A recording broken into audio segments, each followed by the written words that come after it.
Come with me on a psychological journey to understand why this video is so off-putting. I do not recommend marriage and motherhood to any single childless woman at this point in time, and I say that as a happily married mother of 2 children.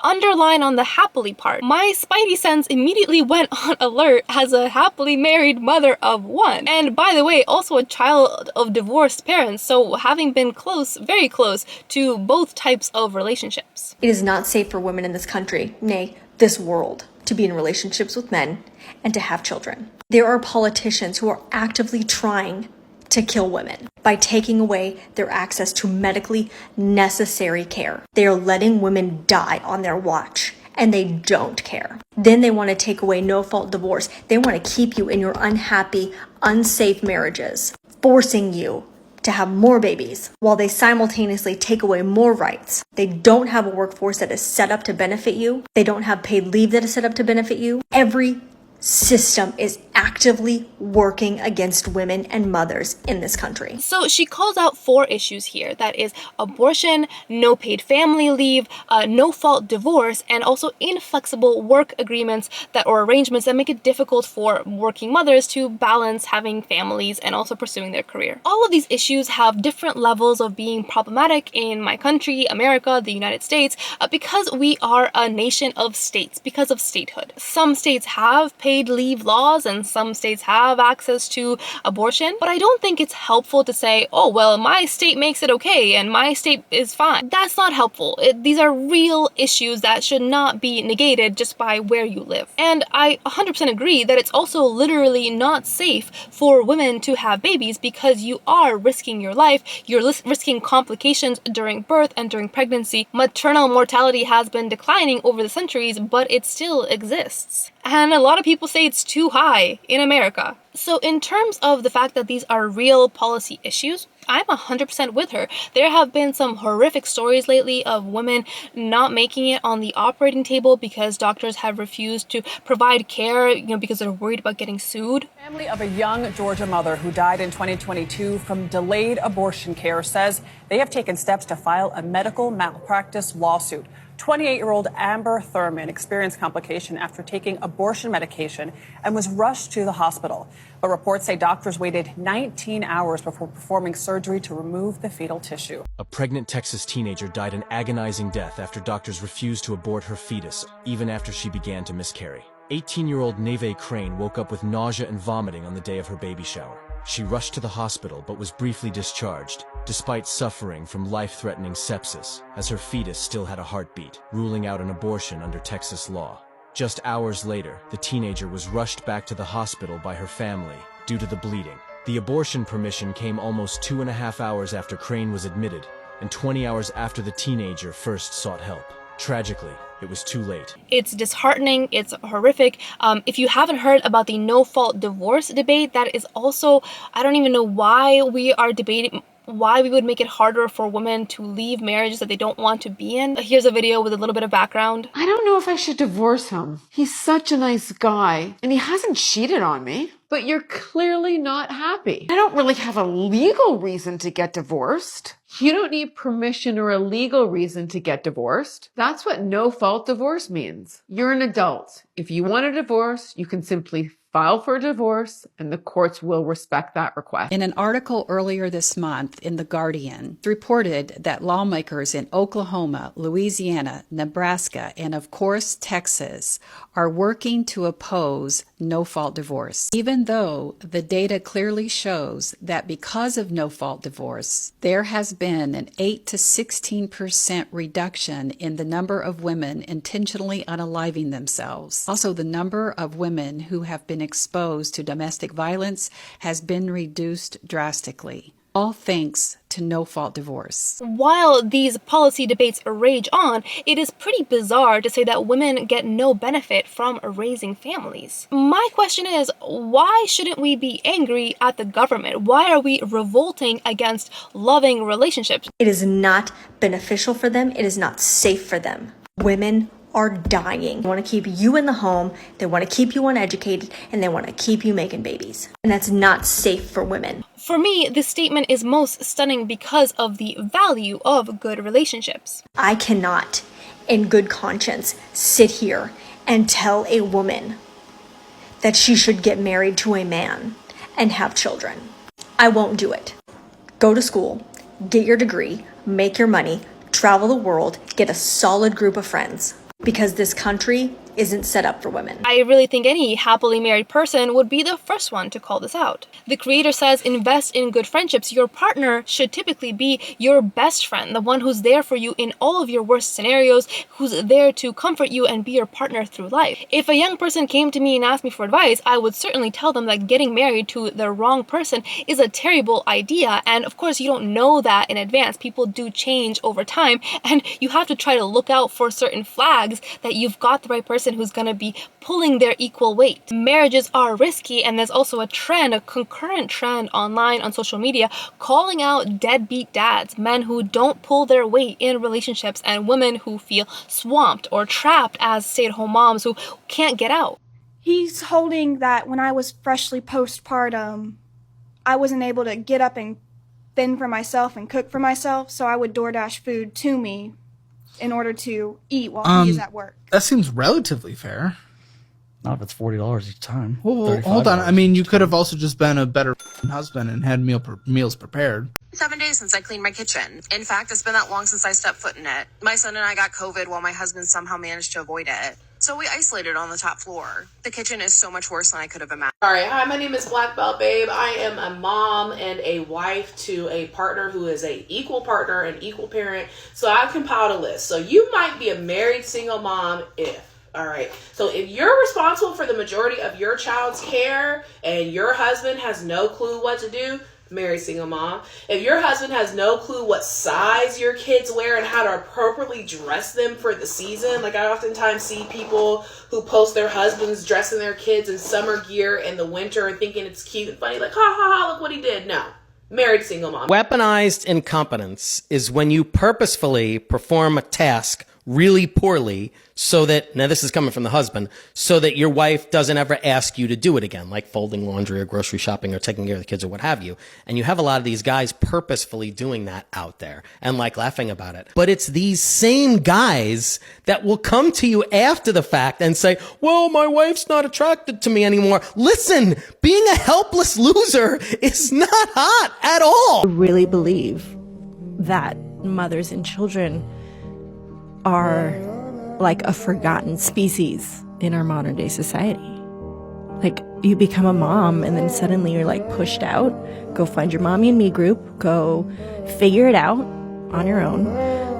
And we'll see you when you can be productive again. The job of being a mother, it feels a lot for one person because it was never meant to be for one person. Exactly. It was meant for a village. A village. A lot of women are sick of it. They're done with it. And right now, it's much more normalized to get divorced, seek second chapters of your life. But the value of a good relationship is not negated by the existence of bad ones. And while people are quick to call out that the divorce rate is something around 50%, it's really high, a lot of other people argue back. It's time for some more unlearning. And today, 50% of marriages end in divorce. Or do they? Nope. It's a dumb statistic because it doesn't take into consideration length. So the couple that held hands while the water came in on the Titanic counts exactly the same as someone who got hit by a bus on their honeymoon. Oh, but also it doesn't take into consideration overachievers. Some people are really good at getting divorced, and if you stay married forever, you only get to count for one. But if someone gets divorced 5 times, they get to be counted 5 times. And what they did was the lazy math. They took the number of people who got married this year and the number of people who divorced this year, and they compared them. And those are obviously dumb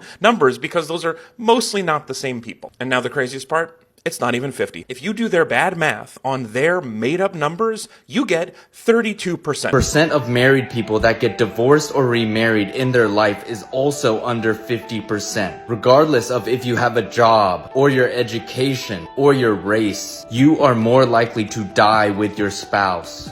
Good luck. Do people stay married to the wrong person? Sure. But this video also reads, I found a good one, and there's no hope for the rest of you. The odds aren't in your favor, and the systems are actively stacked against you. Most married women are not happily married. Most married women are trapped. Most married women would not recommend it either. Most married women are just too afraid to outright say that. And that's a bit heavy-handed. We should be encouraging women to be thoughtful. I agree, but chasing independence and self-sufficiency into the sunset doesn't necessarily make you happy when we are going through our critical childbearing years. So after these years are over, we won't get the ability to take our moves back, to take our life decisions back. If you live your life based on external factors, it sets you up for victimhood. And that's where the crux of my problem is. We should not have values that are swayed by the swings of policy. If your decisions are not dictated by your values, but by external pressures, you will get to the end of your life and ask, what if? What if I lived in Europe and had paid parental leave? Then maybe I would have enjoyed being a mom. Or maybe if I worked for a company, maybe if American companies offered paid leave, then maybe I would have had more kids. This is the breeding ground for regret. You can avoid making yourself the victim of circumstance by using your internal values as a compass. It is not beneficial for them. It is not safe for them. This statement makes me a little sad because before I had a child, I did not know what it meant to have a child. And as a millennial, as someone who grew up with the internet, when you look at what is posted about children, it's all of these struggles. It's like, I have to find a super expensive daycare, I have to take time off of work, I have to sacrifice my career, I have to change 8 diapers a day. Now, whenever a young person hears that kind of statement, they can visualize what it requires to change 8 diapers a day. But it's really hard to imagine what people are saying when they say, quote, it's rewarding. It's like, I almost died in childbirth, but it was so worth it. The second part doesn't mean anything, and in fact, it sounds psychotic. And this perception problem is why 2 controversial statements exist. The first one is that for people who don't want kids, when they have kids, they often don't regret them. And for the same kind of like taking it back to the people who don't want kids, when they don't have kids, a lot of them are still very happy. Their internal values didn't get the I want kids, I love my kids adjustment, and they're perfectly happy. I found my partner pretty early on, and I am so glad that I did because I realized that I might not want just 1 or 2 kids. I might want 3 or 4 kids. And I did not know that when I was 21. When I was 21, I thought I wanted to pursue a career in international trade or international investment banking because that sounded glamorous and I'd get to travel the world and be smart. Get your degree, make your money, travel the world, get a solid group of friends. And now I just want to stay where I am, have kids, raise kids, and find balance with my work life. The person I am at 21 would be astounded at the person that I am at 28. And the person that I am at 28 understands why I felt that way at 21. And I would want to tell her that, my God, I love my life. And I do want more babies for many different reasons. I don't think it's right to pontificate from a cushy seat where you are in a loving relationship and you have children that you love and tell other women that because they are unlikely to find that or because there is risk in not finding that, that means that doesn't have value and they shouldn't even try to aim for it. They should just go, live their independent lives, go to Thailand, go to nightclubs and try to find some purpose in life somewhere else. It reminds me of the stay-at-home mom shaming that happened during the girl boss era where you were supposed to lean in, you weren't supposed to want to stay home with your kids. Now, this is just one video, so I honestly have nothing against the creator, but her rhetoric was so black and white that it really sparked some dissonance. Why did this video get a rise out of me? Why do I disagree with it so vehemently? To me, this topic runs very much in parallel with this idea that you see out there that people aren't having kids due to climate change and due to other external factors.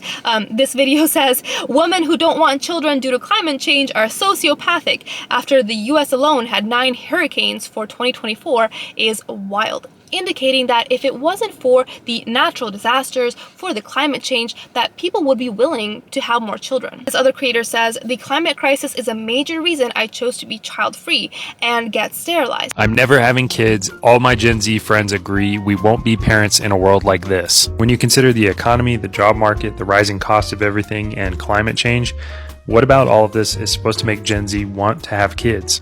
The New York Times is even predicting that the population is going to peak at 10 billion this century and then decline all the way to 2 billion rapidly. Gen Z not wanting to have kids is only a small piece of the puzzle that's going to lead to this massive population decline. Access to food is going to be a bigger and bigger problem every year. This article is from today about Iraq having lost 70% of its farmland. Here's another article from yesterday about how wineries in British Columbia are only producing 1 to 3% of their normal yield because of cold snaps directly caused by climate change. The cold snap also wiped out entire crops of other fruits such as peaches, plums, cherries, and nectarines.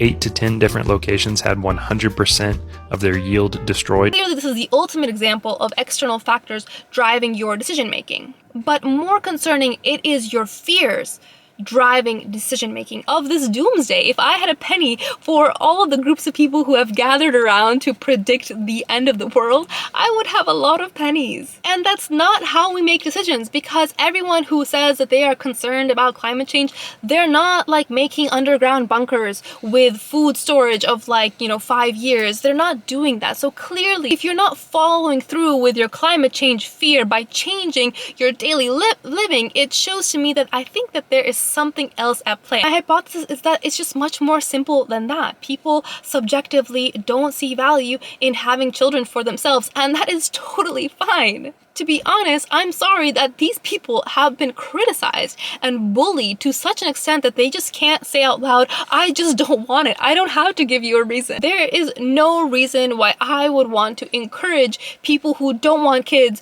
to have kids. We don't need reluctant parents, regretful parents, kids growing up and feeling that from their parents. But I get to chart a different course for my children. I get to show them the good and the beauty that resides in our relationships with our children and in good relationships with our partners. We should learn how to disagree with each other constructively, how to give feedback, how to express our own thoughts and feelings so that we get heard and get our needs met. I didn't have good role models for constructive conflict resolution and sharing the load equally. That's why I'm a child of divorced parents. But I can role model that in my relationship so my children can see the beauty and the comfort and the warmth that comes from stable and loving relationships. And we can do better. Even if you don't want to make a family, even if you just want to practice monogamy, even if you don't want to get married, we should still be treating all of our relationships with kindness and respect. That's what good relationships teach you. That's what family teaches you.